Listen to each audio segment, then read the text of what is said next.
लेकिन तभी हमारा एमसी उल्टा उससे पूछने लगता है कि क्या उसे पूरे 10 लाख रुपए मिलेंगे अगर वो आज जीत जाता है तो। ये सुनते ही डायरेक्टर के तो होश उड़ गए और वो दंग रह गया। कॉन्गटिंग कहता है कि अगर दम है तो मुझे हरा कर दिखाओ और सब ले जाओ। काल मुस्कुराकर बोलता है कि भाई ये खेल तो अब असली मजेदार होता जा रहा है, और वो कहता है कि दोस्तों ये तमाशा अभी इतनी जल्दी खत्म नहीं होने वाला। अब ये दोनों जानी दुश्मन एक दूसरे के आमने सामने खड़े हो चुके हैं, जहाँ हमारा एमसी बोलता है कि जल्दी बता अब इसका फैसला कैसे करना है। फिर हम देखते हैं एक शानदार ऑफिस जहाँ चिंगशिया सोफे पर बैठा है। वो एमसी से कहता है कि भाई मुझे लगा था तुम में सिर्फ दम है, सिर्फ पहले नंबर पर आने का, पर तुमने तो हद ही कर दी। लेकिन तुमने तो यहाँ पूरा का पूरा माहौल ही बदल कर रख दिया है। इतने कमाल के पॉइंट्स लाए हो कि सारे पुराने रिकॉर्ड ही चकनाचूर हो गए। वो कहता है कि भाई अब तो हर जगह सिर्फ तुम्हारे ही चर्चे हो रहे हैं। अब तो पूरी दुनिया की नजरें उसके हर एक कदम पर टिकी हुई हैं। वो अपने मन में सोच रहा होता है कि उसने कितना बड़ा फैसला लिया था। वो खुद पर नाज कर रहा था कि उसने एक असली हीरे को चुना है। देखो भाई, वो उसका साथ देने का पक्का फैसला करता है और चैन से कहता है कि चैन को वो सारे पैसे वापस लौटाने की अब कोई जरूरत नहीं है। वो पूरे 15 लाख रुपए की बात कर रहा था और साफ बोल देता है कि वो इन पैसों को बस अपनी तरक्की के लिए एक छोटा सा सहारा ही समझ ले। लेकिन हमारा एमसी बिल्कुल अलग मिट्टी का बना है। वो ऊपर देखता है, अपनी ठंडी नजरों से देखते हुए वो इस पेशकश को तुरंत ठुकरा देता है। वो इस बात पर अड़ा रहता है कि कर्ज तो आखिर कर्ज ही होता है भाई, और वो साफ कह देता है कि उसे ये उधार हर हाल में चुकाना ही होगा। फिर वो समझाता है कि वो आज यहाँ सिर्फ 2 जरूरी बातें करने आया है। चिंगशी को ये 2 खास बातें बताना उसके लिए बहुत जरूरी था। पहली बात तो पैसे लौटाने की आखिरी तारीख को लेकर थी। वो चिंगशिया से गुजारिश करता है कि उसे बस 1 हफ्ते का वक्त और दे दे। वो बताता है कि ग्रेजुएशन के इम्तिहान का नतीजा थोड़ा अलग रहा, क्योंकि वहाँ 2 लोग बराबरी पर आ गए थे,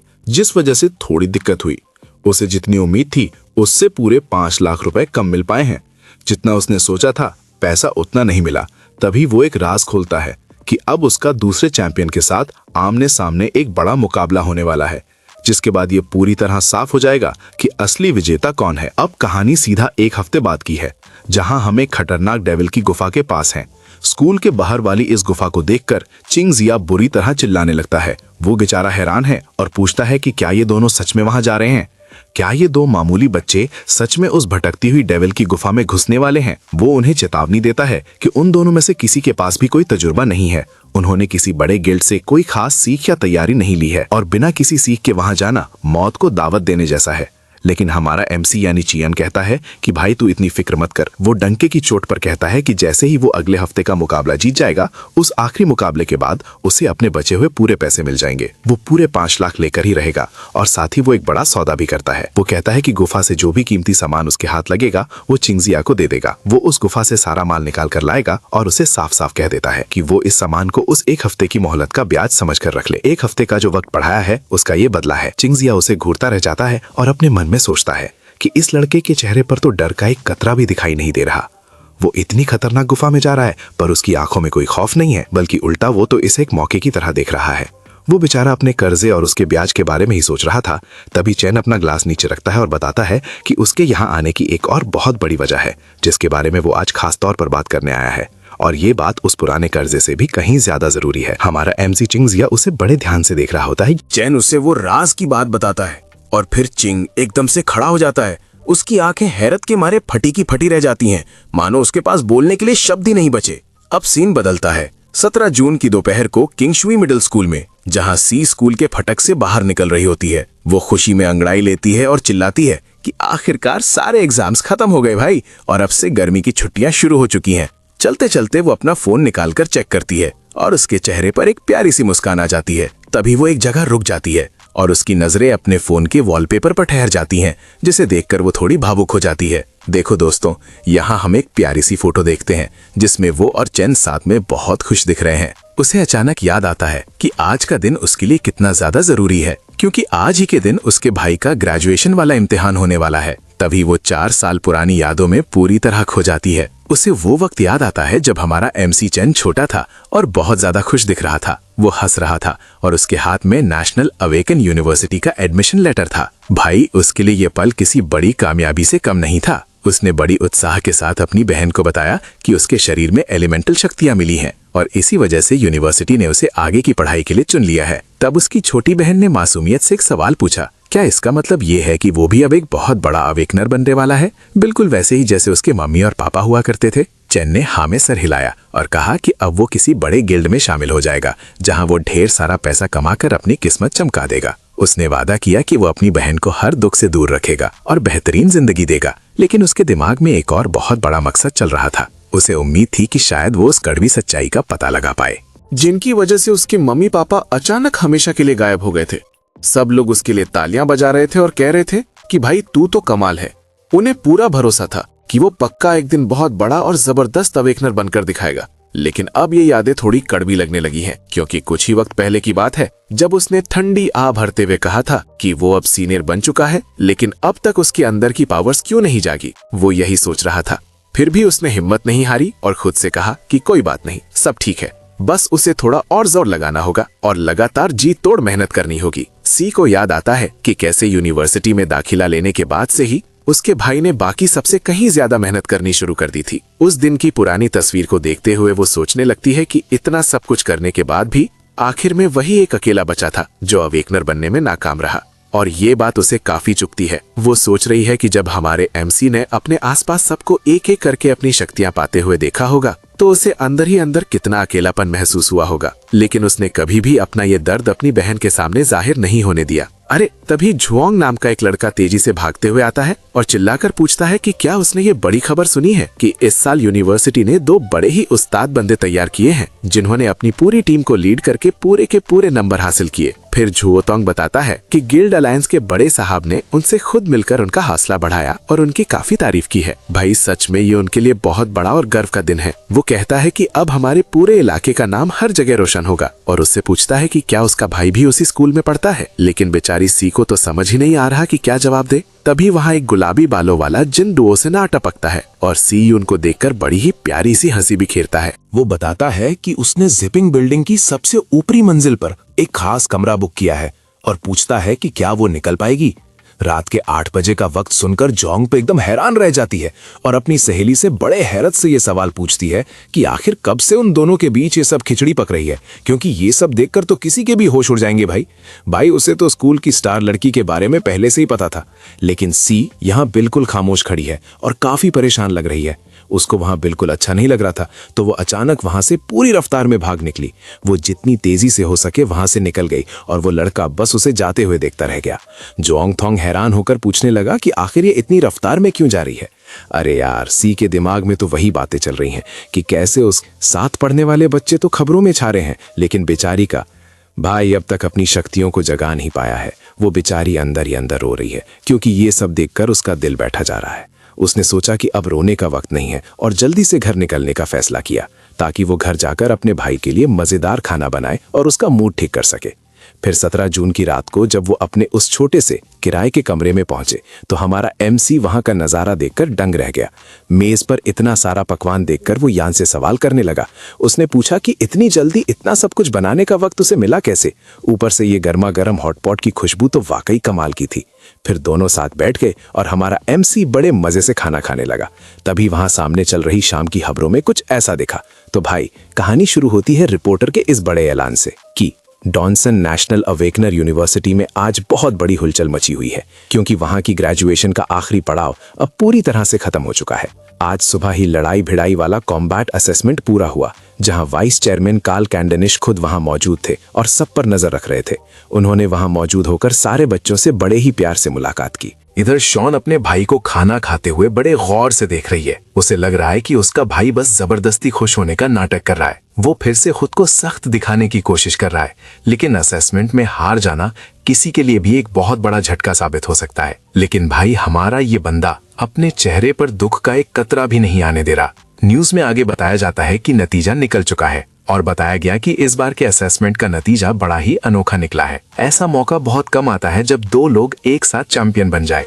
इन 2 जुड़वा जीनियस बच्चों ने तो सबको हैरान करके रख दिया है। रिपोर्टर के मुताबिक इन दोनों होनहार बच्चों ने अपनी टीम्स को सबसे आगे रखा।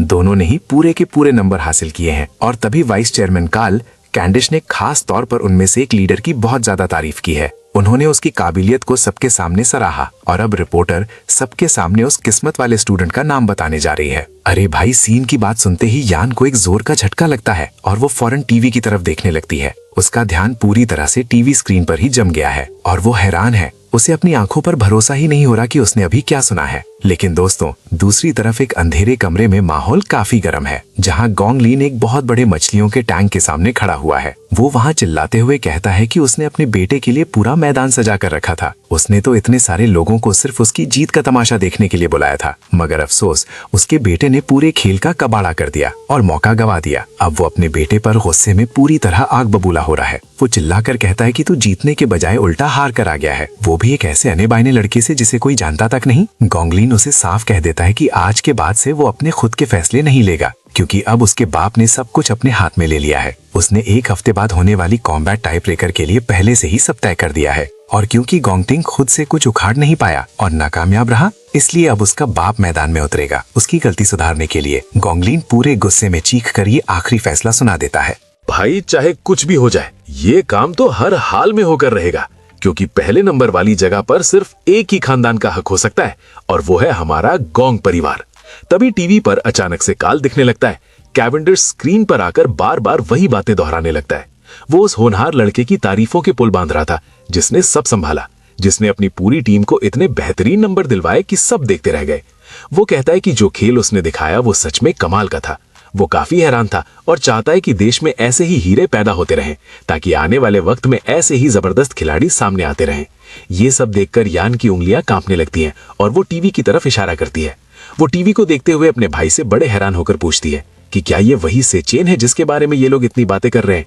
क्या ये सच में तुम ही हो? तभी चेन बड़े सुकून से ऊपर देखता है। उसका मुंह चावल से भरा हुआ था और वो बड़े आराम से हाँ बोल देता है। ये सुनते ही बेचारी यान के होश उड़ जाते हैं और उसे गहरा झटका लगता है। उसके हाथ से चम्मच छूटकर जोर से सीधा जमीन पर गिर जाता है। उसके मुंह से एक शब्द नहीं निकल रहा था और वो बस थकी सी रह गई। उसकी आंखें फटी की फटी रह गई, क्योंकि उसे अब एहसास हो चुका था कि उसका भाई तो असली वाला उस्ताद निकला, जिसने अकेले ही बाजी पलट दी। एमसी ने ना सिर्फ अपनी टीम को पूरे नंबर दिलवाए, बल्कि उसने एक और बड़ा काम कर दिया। उसे गिल्ड अलायंस के वाइस चेयरमैन से खुद मिलने का और तारीफ पाने का मौका मिला। अरे भाई, इतने बड़े आदमी से शाउट आउट मिलना कोई छोटी मोटी बात नहीं होती। जब वो दोनों मजे से खाना खा रहे होते हैं तो शियान की आंखों में खुशी के आंसू आ जाते हैं। वो गर्व के साथ एमसी की तरफ देखती है और उसके चेहरे पर एक प्यारी सी मुस्कान होती है। वो उसे कहती है कि देखो, आखिरकार तुमने सच में सबको पीछे छोड़ दिया है। एमसी ने वाकई मेहनत करके सबसे ऊपर अपनी जगह बना ली थी। एमसी थोड़ी देर के लिए खाना रोक देता है और हैरानी से अपनी बहन को देखता है। उसके चेहरे पर थोड़े हैरानी वाले भाव होते हैं, क्योंकि उसे इसकी उम्मीद नहीं थी। फिर उसी रात हम देखते हैं कि एक शानदार रेस्टोरेंट में नजारा कुछ अलग है। कार्ल कैवेंडिश वहां एकदम कूल लाल रंग की शर्ट पहनकर बैठा हुआ है। वो वहां बैठकर बहुत ही महंगा और प्रीमियम खाना एंजॉय कर रहा है। खाना खाते वक्त उसके दिमाग में बस यही चल रहा होता है कि भाई, इस प्रीमियम वग्यू बीफ के स्वाद का तो कोई मुकाबला ही नहीं है। वो एक चालाकी भरी मुस्कान के साथ काइट की तरफ नजरें घुमाता है और उससे पूछता है कि बताओ, तुम्हारे साइड पर काम कहाँ तक पहुंचा है? काइट तुरंत एक टैबलेट टेबल पर कार्ल की तरफ आगे बढ़ा देती है। वो बताती है कि ये रही सारी रिपोर्ट और जानकारी जो हमें चाहिए थी। जितनी भी जानकारी अब तक इकट्ठा हुई है वो सब यहाँ है। उस मेज पर एक बड़ा ही रहस्यमय लिफाफा रखा है जिसपे द डिवावरर लिखा है। काइट बताती है कि पिछले पूरे 1 साल से इसने अपना कोई निशान तक नहीं छोड़ा। ऐसा लग रहा है जैसे उसे हमारी भनक पहले ही लग गई हो। कार्ल उसकी इतनी ज्यादा मेहनत देखकर उसे कहता है कि पहले तुम आराम से बैठकर ये बोटी खाओ। पर काइट बताती है कि एक और जरूरी बात है जिस पर उसने अभी हाल ही में गौर किया है। वो एक ऐसे शक्की बंदे पर नजर रख रही थी जिसने थोड़े वक्त पहले ही कार्ल से मुलाकात की थी। वो बताती है कि उस बंदे की ताकत जिस तेजी से इतने कम वक्त में बढ़ी है वो बिल्कुल अजीब लग रही है। अरे भाई, दूसरी तरफ उस जादुई मीनार के अंदर हमारा एमसी उस पहली मंजिल के सुनसान और बंजर इलाके में खड़ा है। उसे यहाँ दुश्मनों से भिड़ते हुए आधा महीना बीत गया है और इस सुनसान जगह की धूल चटाते हुए उसे पहली मंजिल पर आधा महीना गुजर चुका है। और इतनी रगड़ा पट्टी के बाद अब वो लगभग, अरे भाई, हमारे एमसी ने इस फ्लोर के हर एक मॉन्स्टर को चुन चुन कर मौत के घाट उतार दिया है। अब वो लेवल 17 का बिजली वाला खतरनाक लाइटनिंग असैसिन बन चुका है। उसकी स्टेटस विंडो साफ दिखा रही है कि उसने 10 गुना ज्यादा ग्रेविटी वाले माहौल में लड़ने की पूरी तरह से आदत डाल ली है। तभी अचानक सिस्टम से एक खबर आती है कि उसकी क्लास की काबिले तारीफ ताकत और ज्यादा बढ़ गई है। जैसे ही उसकी ग्रेजुएशन वाली इम्तिहान की लड़ाई खत्म हुई, उसकी लाइटनिंग असासिन वाली क्लास को एक नया स्टार मिल गया, जिसका सीधा मतलब ये है कि उसकी चारों क्लासेस में से कोई भी अभी तक अपनी आखिरी हद तक नहीं पहुंची है। फिर वो फैसला करता है कि वो इस नए स्टार का इस्तेमाल असासिन के लिए सबसे जरूरी चीज को बढ़ाने में करेगा, जो कि है उसकी रफ्तार। स्क्रीन पर स्पीड वाला हिस्सा एकदम से चमक उठता है और वो सीधा 740 के लेवल पर पहुंच जाती है। वो मन में सोचता है कि भाई, सिर्फ मेरी रफ्तार ही इतनी ज्यादा हो गई है कि अब मैं किसी बड़े ए रैंक वाले असासिन के बराबर खड़ा हूं। तभी चैन मैदान में नजर घुमाता है जहां कुछ चमकीली बैंगनी रंग की शेरनियां शिकार की तलाश में घूम रही हैं। उसके चारों तरफ खतरा मंडरा रहा है और ऊपर की ऊंचाई से कोई उस पर नजर रखे हुए है। वहां ऊपर और कोई नहीं बल्कि लायन किंग लॉर्ड खड़ा है और हमारा एमसी उसे घूर रहा है। एमसी को अब ये एहसास हो गया है कि वो अभी तक इस फ्लोर के मालिक को एक खरोच तक नहीं मार पाया। इससे पहले कि वो कुछ समझ पाता, दो खतरनाक शेरनियां अचानक उसकी तरफ झपट पड़ती हैं। उन्हें अपनी तरफ आता देखकर हमारा एमसी फौरन अपनी एक तगड़ी स्किल एक्टिवेट कर लेता है। इस स्किल का नाम डिवाइन फ्लैश है और इसके साथ ही हर तरफ बिजली की कड़क गूंजने लगती है। बिजली की उस तेज रफ्तार के साथ वो मैदान में इतनी तेजी से निकलता है कि किसी को नजर ही नहीं आता। वो फौरन दुश्मन के करीब पहुंचता है और पूरे दम के साथ वार करने की कोशिश करता है।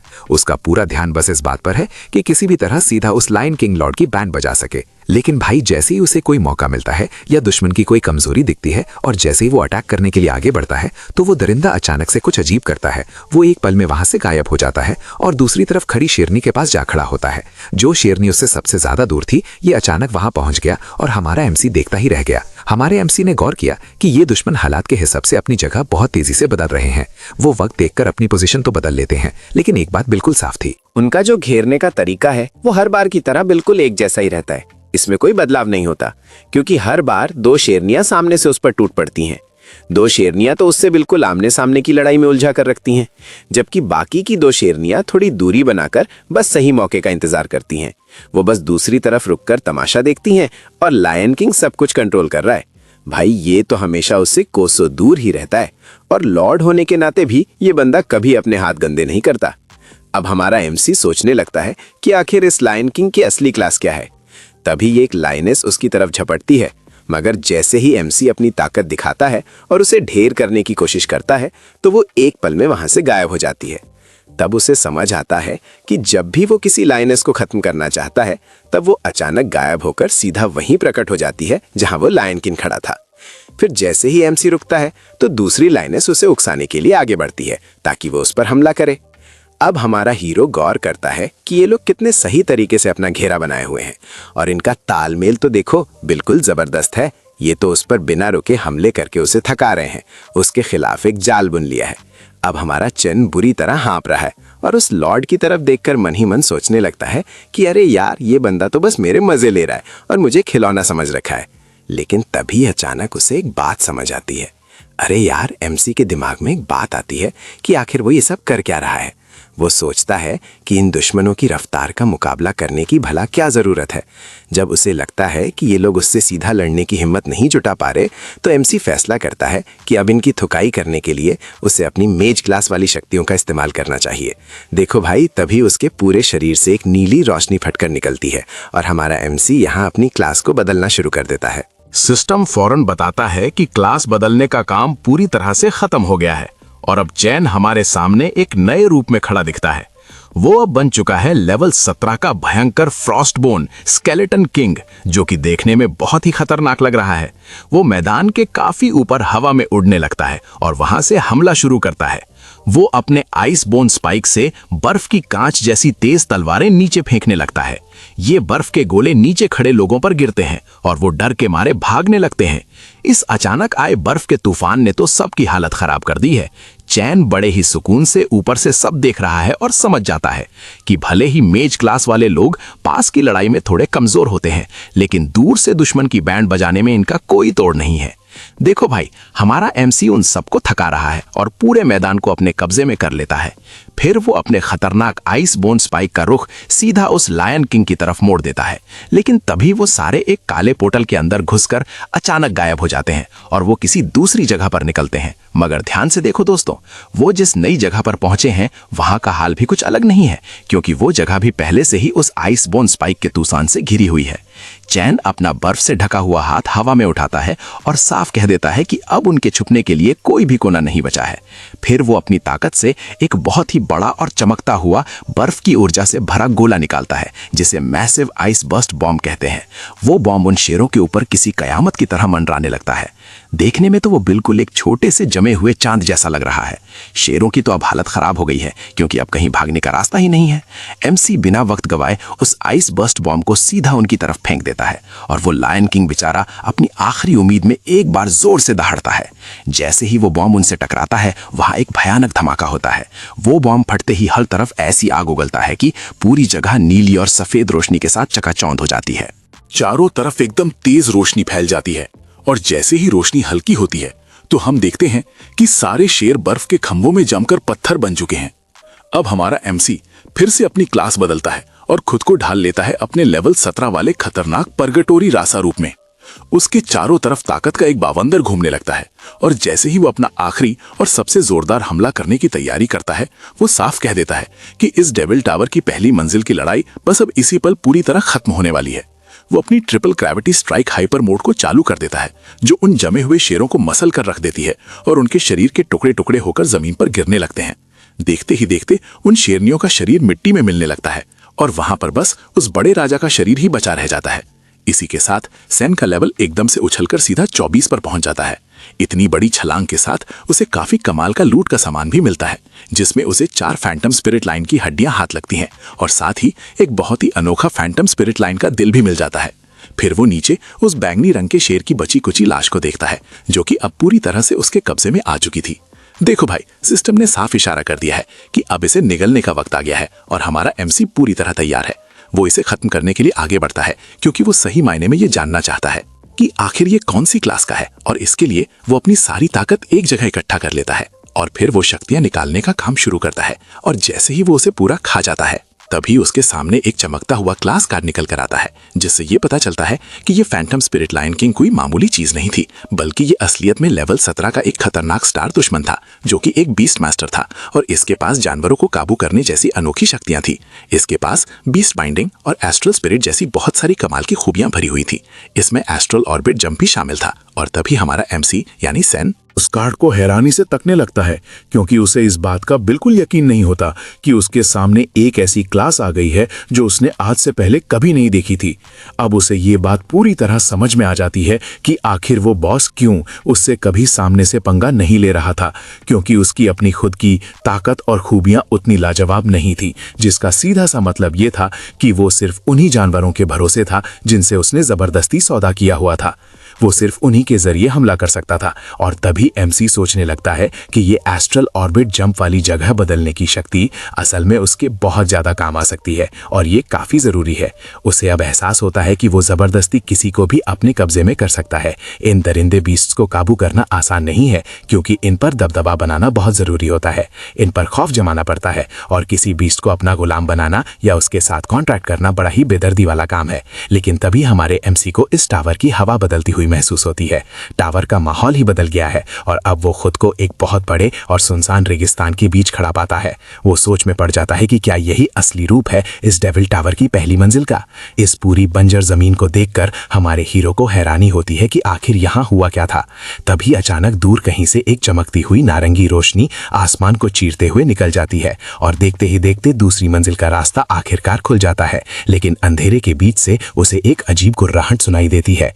एक हल्की सी आवाज सुनकर सेन पीछे मुड़ता है और ध्यान से देखता है कि एक बहुत बड़ी हड्डियों के ढांचे के अंदर कुछ छुपा हुआ है। अरे भाई, ये तो एक छोटा सा प्यारा शेर का बच्चा है जिसकी आंखें गुलाबी चमक रही हैं और वो बैंगनी जादुई जंजीरों में जकड़ा हुआ है।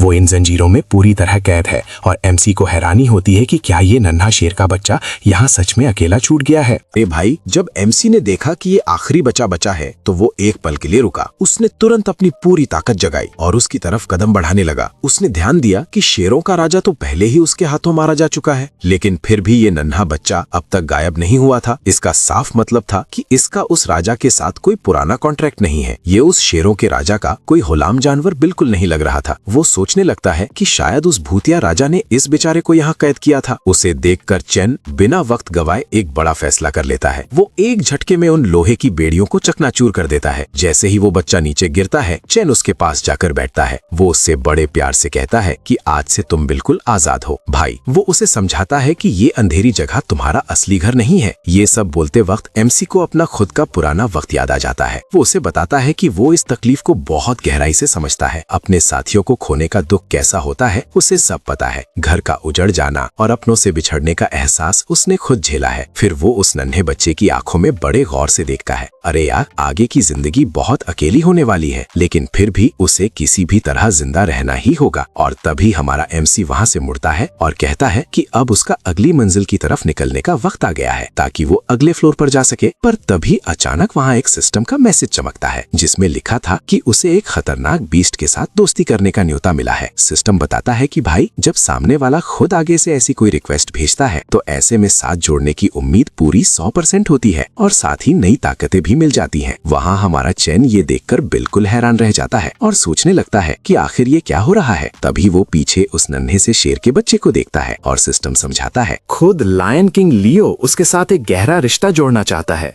और सिस्टम पूछता है कि क्या हमारा एमसी इस दोस्ती को कबूल करेगा या नहीं। तब एमसी उस बच्चे से पूछता है कि क्या वो सच में उसके साथ चलना चाहता है। तभी वो नन्हा शेर का बच्चा जोर से दहाड़कर हाँ कहता है। और ये देखकर इसके बाद वो आगे कहता है कि अब से वो इस शैतानी टावर की हर एक मंजिल को फतह करेगा, धीरे धीरे एक एक कदम बढ़ाते हुए। वो उस नन्हे जानवर को पहले ही जता देता है कि हर मंजिल के साथ साथ ये मॉन्स्टर्स और भी ज्यादा खूंखार होते जाएंगे। वो उससे कहता है कि शायद उसे गहरी चोट लगे या फिर उसकी जान भी चली जाए। इसलिए वो पूछता है कि क्या उसने ठीक से सोच समझ लिया है पूरी तरह। ये सुनते ही वो शेर का बच्चा बिना हिचकिचाए एक और जोर की दहाड़ मारता है।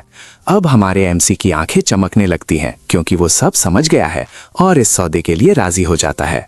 तभी अचानक सिस्टम की एक नोटिफिकेशन चमकती है जिसमें लिखा होता है कि लायन किंग लियो के साथ उनका रिश्ता अब पक्का हो गया है। सैन की स्टेटस विंडो खुलती है तो पता चलता है कि वो एक स्टार बीस्ट मास्टर बन चुका है। उसने अब नई पैसिव शक्तियां जागृत कर ली हैं जिनमें beast binding astral spirit pact और बीस्ट बाइंडिंग एस्ट्रल ऑर्बिट चम जैसे बड़े हमले हैं।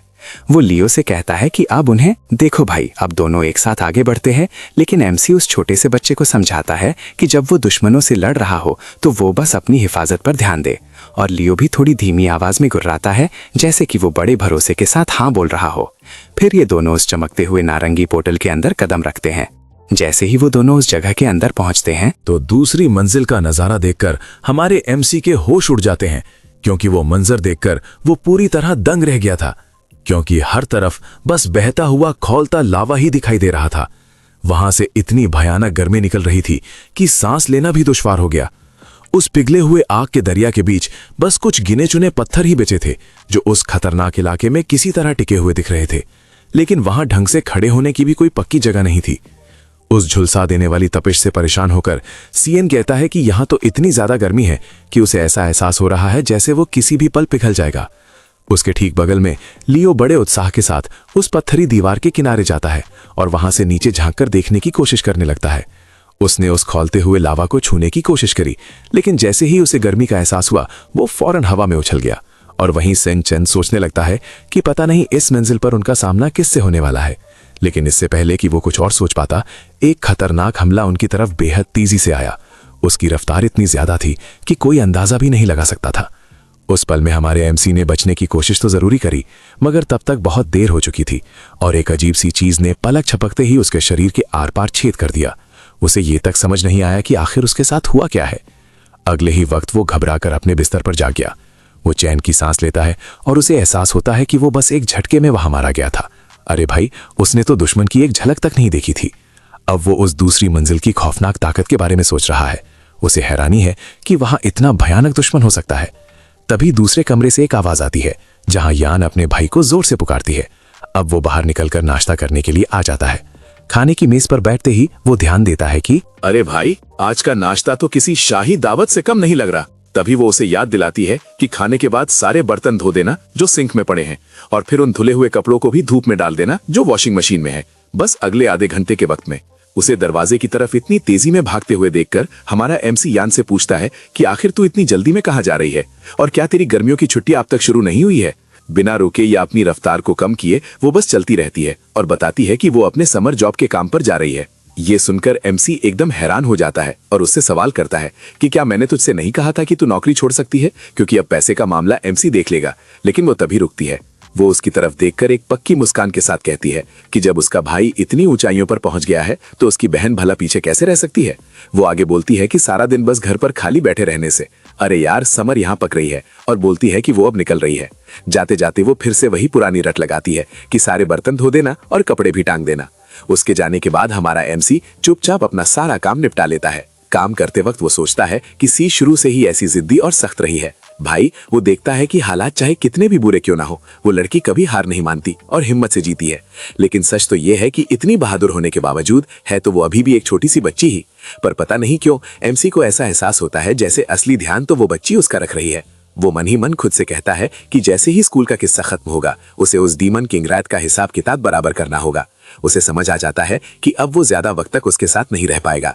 सच तो ये है दोस्तों कि पूरी दुनिया में सिर्फ वही एक है जिसके लिए एमसी को असली चिंता होती है। तभी अचानक उसके दिमाग की बत्ती जलती है और उसे एक जबरदस्त रास्ता सूझता है, और देखते ही देखते वहां सामने एक बड़ा सा पोर्टल खुल जाता है। अरे भाई, उसके ऊपर से लियो सीधा कूदते हुए कमरे के बीच में आ गिरता है।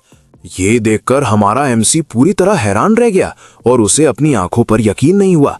उसने सच में ड्रीमस्केप की उस भयानक दुनिया से एक बीस्ट को बुलाने में कामयाबी पा ली थी। डेविल टावर के उस कॉन्ट्रैक्टेड बीस्ट को अपने सामने देखकर वो दंग रह गया। इससे पहले कि वो कुछ और सोच पाता, लियो ने अपना असली रंग दिखाना शुरू कर दिया। वो बिना रुके पूरे कमरे में इधर उधर देखने लगा और हर चीज को निशाना बनाने लगा। जो भी चीज उसके सामने आ रही थी वो अपने पंजों से उसकी धज्जियां उड़ा रहा था। उसके तेज नाखूनों की जद में जो भी आया उसका बचना नामुमकिन था। सैन ये सारा हंगामा देख रहा था और उसके दिमाग में एक बड़ा प्लान आया। उसने सोचा कि क्यों ना लियो को यान की रखवाली के लिए उसके पीछे भेज दिया जाए। जब वो खुद वहां नहीं होगा तब ये लियो ही उसकी हिफाजत का ध्यान रखेगा। जैसे ही यान पर कोई मुसीबत आएगी सैन को तुरंत उस बात का एहसास हो जाएगा और फिर वो बिना वक्त गवाए उसके पास मदद के लिए पहुंच सकेगा। फिर उसे याद आता है कि यान को बचपन से ही जानवरों से बहुत लगाव रहा है। उसने सोचा कि जब वो कुत्तों और बिल्लियों से इतना प्यार करती है तो इस शेर को भी अपना लेगी। लेकिन तभी अचानक रसोई से कुछ गिरने की बहुत जोरदार आवाज आती है। बर्तनों के टकराने की वो गूंज पूरे घर में फैल जाती है। वो तेजी से रसोई की तरफ भागता है और वहां का मंजर देखकर दंग रह जाता है। अरे भाई, लियो ने बर्तनों का जो रायता फैलाया है ना, उसे देखकर तो किसी का भी दिमाग घूम जाए। इतनी भयानक तबाही को देखकर वो दबे पांव वहां से निकलने की सोचता है। वो अपने मन में बुदबुदाता है कि उसे पक्का यकीन है कि वो लड़की इतना तो झेल ही लेगी। लेकिन तभी कहानी एकदम से बदल जाती है और हमें बाहर का एक टूटा फूटा सीसीटीवी दिखता है। उसके थोड़ा ही पास एक बेचारा हंटर बहुत ही बुरी हालत में जमीन पर पड़ा हुआ था। दर्द और खौफ के मारे उसका पूरा शरीर थरथर कांप रहा था। उसके जख्मों से इतनी तेजी से खून बह रहा था कि देखकर ही डर लग जाए। तभी अंधेरे से एक बहुत ही खौफनाक और डरावना राक्षस सामने निकल कर आता है। वो जख्मी आदमी इतना ज्यादा डर जाता है कि बस यही पूछता है कि अब उसके साथ क्या होने वाला है। वो शैतान बिना एक पल रुके इतनी तेजी से हमला करता है कि किसी को कुछ समझ ही नहीं आता। उस हंटर ने मौत का वो मनहूस चेहरा एकदम अपने करीब देख लिया था। ये कलेशी मॉन्स्टर अपनी डिवाउरिंग वाली शक्ति का इस्तेमाल करके सब तबाह करने लगता है। देखते ही देखते वो उस हंटर की सारी ताकत अपने अंदर सूख लेता है। ये सब होने के बाद हमारी सी अपना काम निपटाकर वहीं पास से गुजर रही होती है। वो चैन की सांस लेती है क्योंकि आखिरकार उसकी दिन भर की थका देने वाली छुट्टी हुई थी। वो अपना सिर हिलाते हुए कहती है कि चलो, आज का मुश्किल वक्त तो निकल गया। उसे यकीन नहीं हो रहा था कि इन गर्मियों की छुट्टियों में इतने लोग मिल्क की कैसे पी सकते हैं। ग्राहकों की इतनी भयानक भीड़ देखकर तो बेचारी का बुरा हाल हो गया था। इतनी ज्यादा भीड़ ने तो उसे रोने पर मजबूर कर दिया था भाई। अरे यार, दिन भर खड़े खड़े बेचारी की बिल्कुल बुरी हालत हो गई थी। वो थककर चूर हो चुकी थी। लेकिन सी के दिमाग में बस अपने भाई का ही ख्याल था। वो सोच रही थी कि क्या उसके भाई को ये खास स्वाद वाली दूध की चाय पसंद आएगी या नहीं। जो चाय वो बड़े प्यार से चुनकर लाई थी उसे लेकर वो रास्ते पर निकल पड़ी। लेकिन देखो भाई, किस्मत उसे उसी डरावनी और सुनसान गली में ले आई थी। ये वही जगह थी जहां पर लगे हुए सारे सीसीटीवी कैमरों को एक एक करके पूरी तरह तबाह कर दिया गया था। और तभी अचानक से कुछ बदला। उसे अपने अंदर एक ऐसी अजीब सी बेचैनी और डर का एहसास होने लगा जो रूह कपकपा दे। इस डर की वजह से उसके पैर वहीं जम गए और वो चलते चलते अचानक रुक गई। जैसे ही वो घूमकर पीछे देखती है उसे एक भयानक आवाज सुनाई देती है। वो आवाज ऐलान कर रही थी कि आखिरकार तुम यहाँ पहुंच ही गई।